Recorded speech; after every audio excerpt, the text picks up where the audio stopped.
20 million people, that's how many died in World War I. 20 million graves, 20 million families destroyed, 20 million futures that never happened. And it all started because a driver took a wrong turn, and because one man stopped for a sandwich. June 28, 1914, Sarajevo. Nobody remembers what the weather was like that morning, but people who were there later said the city felt different, tense, like the air itself knew something was about to happen. Archduke Franz Ferdinand, heir to the Austro-Hungarian throne, was arriving for an official visit. He was not a popular man here. 6 years earlier, Austria-Hungary had forcibly annexed Bosnia. No vote, no agreement, no permission asked. The Bosnian people simply woke up one morning and were told, "You belong to us now." So when Franz Ferdinand's motorcade began moving through the streets of Sarajevo that morning, not everyone lining those streets was cheering. 6 of them were not cheering at all. 6 young men, scattered across the city, hidden in the crowd, each one carrying a weapon, each one waiting for the same car. Their plan was simple. Franz Ferdinand's route was known. His motorcade would travel down Apple Quay, the main road along the river. 6 assassins, 6 positions, nearly half a mile of coverage. One of them would get a clear shot. One of them would change history.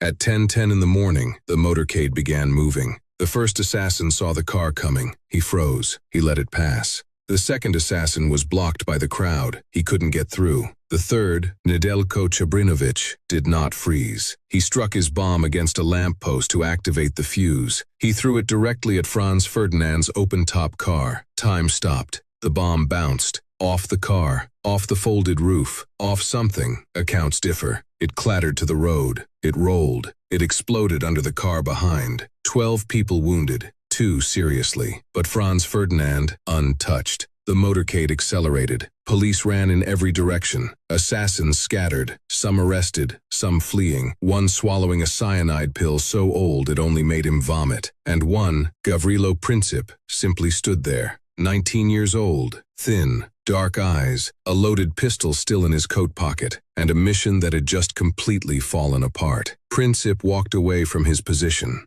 2 blocks, 3 blocks, away from the chaos, away from the running police, away from everything. And he walked into Schiller's Delicatessen. He ordered a sandwich. Pause here, because this is the moment everything balances on. Right now, at this exact second, 20 million people are still alive. 4 empires still stand. The map of the world is still intact, and the man who is about to destroy all of it is standing at a deli counter, waiting for his lunch. He has no idea what is about to happen. Nobody does. Meanwhile, Franz Ferdinand was furious. He had survived a bomb. His clothes were dusted with debris. 2 people from his convoy were seriously wounded and bleeding in a hospital across the city. He wanted to visit them. His advisors gave the drivers a new route, away from the crowds, away from the main road, directly to the hospital. There was just one problem. Nobody told the lead driver. Leopold Loika pulled onto Franz Joseph Street, the original route, the wrong route. From the front seat, Count Harrick immediately shouted, "Wrong way! Stop! Turn around!"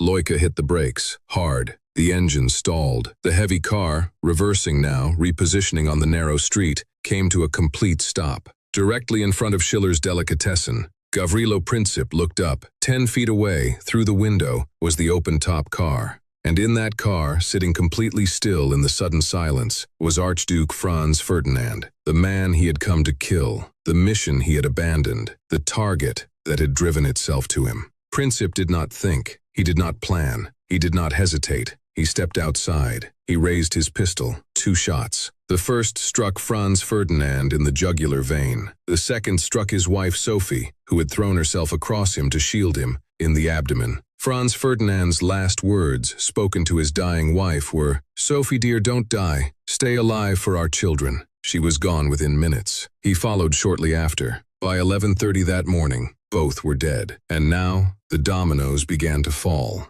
Austria-Hungary blamed Serbia for the assassination. They issued an ultimatum, a list of demands so extreme, so deliberately impossible to accept, that it was designed to be rejected. Serbia rejected it. Austria declared war. Russia, Serbia's protector, began mobilizing. Germany told Russia to stand down. Russia refused. Germany declared war on Russia. France, bound to Russia by treaty, was pulled in. Germany invaded Belgium to reach France faster. Britain, who had guaranteed Belgian neutrality, declared war on Germany. In 37 days, from one stalled car on one narrow street, the entire world was at war. 37 days. Here is what the history books summarize in one sentence, but what actually happened over the next 4 years. Soldiers were sent into trenches that stretched for hundreds of miles across Europe. They lived in mud. They lived with rats. They lived with the bodies of men who had died beside them, sometimes for weeks, because it was too dangerous to retrieve them. New weapons were introduced to human warfare for the first time. Mustard gas, flamethrowers, aerial bombing, chemical warfare so brutal that soldiers who survived it never spoke of it again. Entire generations were erased. France lost so many young men that historians still call it the lost generation.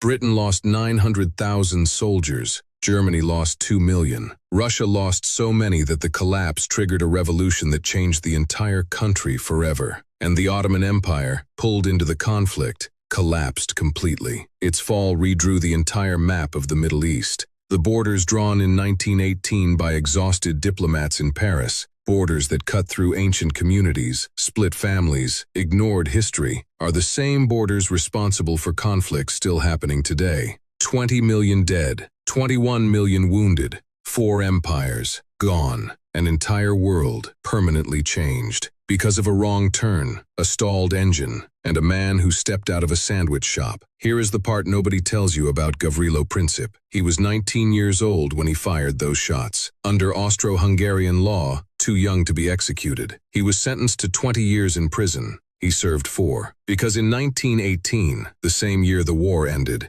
Gavrilo Princip died of tuberculosis in his prison cell. He was 23 years old, weighing less than 40 kilograms. His right arm had been amputated due to bone disease caused by his imprisonment. In his final interview, weeks before his death, the prison psychiatrist asked him one question: "Do you regret what you did?" Princip looked at him and said, "I am not a criminal. I removed an evildoer. I meant to do a good deed." He believed it, until the very end. 20 million graves quietly disagreed. And Franz Ferdinand, one final detail. His wife Sophie was not supposed to be in that car. Royal protocol stated she could not sit beside him in official motorcades. She was of lower noble birth. The court had never fully accepted her. In Vienna, at state functions, she was made to walk behind him. She was not allowed to share his royal box at the theater. She was treated, by the empire her husband would one day rule, as something close to invisible. But in Sarajevo, away from the strict eyes of Vienna, the rules were relaxed. It was one of the only times in their 14-year marriage that she was allowed to sit publicly beside her husband.